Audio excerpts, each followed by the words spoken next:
Welcome to Triumph IAS. It's a daily mains practice question and answer series. This program is exclusively designed for UPSC CSE aspirants. In this video discussion, we will discuss UPSC CSE mains previous 25-year questions. Question number 1. Despite implementation of various programs for eradication of poverty by the government in India, poverty is still existing. Explain by giving reasons. Let's start with the introduction of the answer. Several government efforts were made since independence, like development of industrial sector, green revolution, LPG reforms, etc., and many programs like MGNREGA, SGSY, NRLM, midday meal scheme, Pradhan Mantri Gram Sadak Yojana, Pradhan Mantri Rozgar Yojana, etc. were introduced, but still India houses highest number of poor in the world. The main body of the answer should be number 1. Several government efforts were made since independence, like development of industrial sector, green revolution, LPG reforms, etc., and many programs like MGNREGA, SGSY, NRLM, midday meal scheme, Pradhan Mantri Gram Sadak Yojana, Pradhan Mantri Rozgar Yojana, etc. were introduced, but still India houses highest number of poor in the world. Number 2. Weak and rigid social structure, population explosion, and limited resources, lack of education and employment opportunities.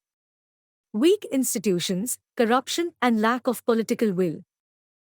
Number 3. Geographical disparities, for example, northeastern states, insurgency and violence. Unproductive education system. GDP contribution of agriculture today is less than 20%, though it provides livelihood to half of population. Number 4. ICDS has helped in reducing malnutrition amongst children aged between 0 to 3 years. Midday meal scheme is trying to arrest the malnutrition among the school-going children. Mega schemes such as MGNREGA have ensured at least the basic level of income to the rural folk. Number 5. Rural to urban migration in search of better livelihood.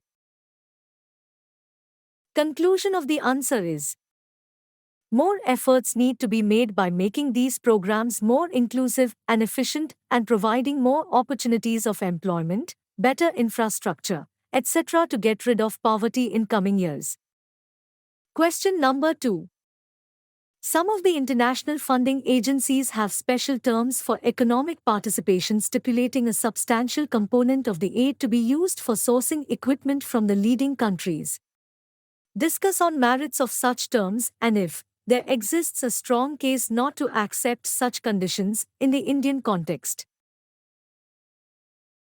Let's start with the introduction of the answer. Most of the major international funding agencies like World Bank and IMF have to depend upon the developed and major economies for their finance and management. The main body of the answer should be number 1. Therefore, it's very natural that such major economies, for example USA, put certain conditionality in terms of investment, purchase and operations. Number 2. Therefore, this creates a handicap upon the freedom of the aid-receiving countries in more than one ways. The restrictions are imposed on the developing nations in the form of cap on spending in sectors like education, rural development, etc. Number 3. Additionally, these nations are forced to export, and the growth of domestic products is discouraged to favor multinational companies, MNCs, from the major economies. Number 4. Additionally, these nations are forced to export, and the growth of domestic products is discouraged to favor multinational companies, MNCs, from the major economies. Number 5.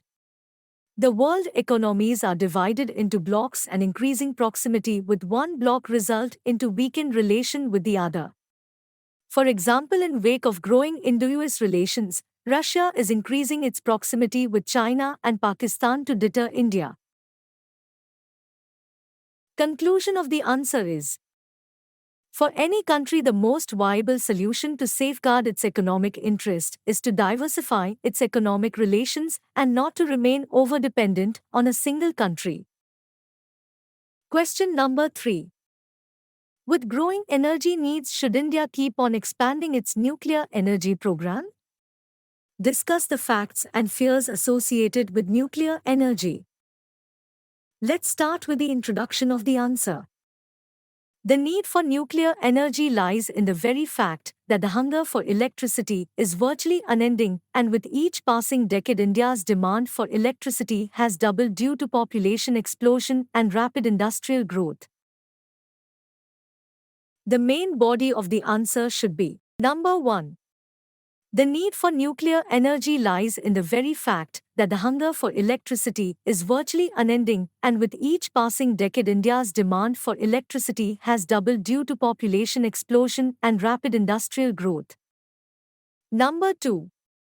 It predicts that the country's energy mix will evolve very slowly to 2035, with fossil fuels accounting for 86% of demand in 2035, compared with a global average of 78%. Number 3. According to KPMG Report 2007, the transmission and distribution (T&D) losses were worth more than $6 billion per year, and it will be very difficult to afford huge loss in the coming years and meet the energy demands of the growing population. Number 4. Additionally, these nations are forced to export, and the growth of domestic products is discouraged to favor multinational companies, MNCs, from the major economies. Number 5. According to KPMG Report 2007, the transmission and distribution (T&D) losses were worth more than $6 billion per year, and it will be very difficult to afford huge loss in the coming years and meet the energy demands of the growing population. Facts about nuclear energy in Indian context. Number 1. India produced only 38 TWh of electricity, 2016 to 2017 data, from nuclear energy, which is only 2.6% of the total generation through various means. Number 2.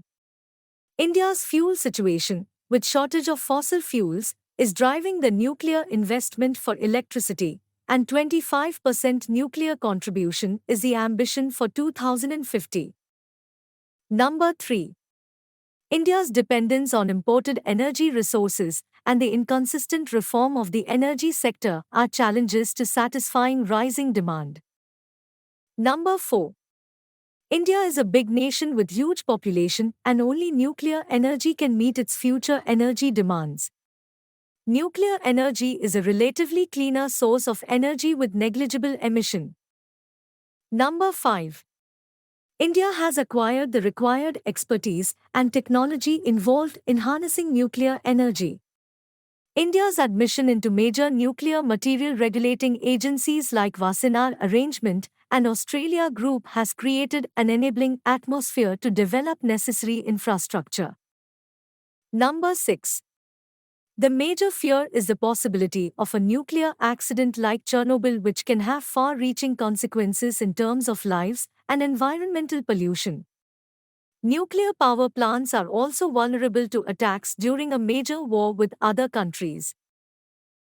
Conclusion of the answer is: the investment in nuclear power plants is huge when compared to its limited operational life.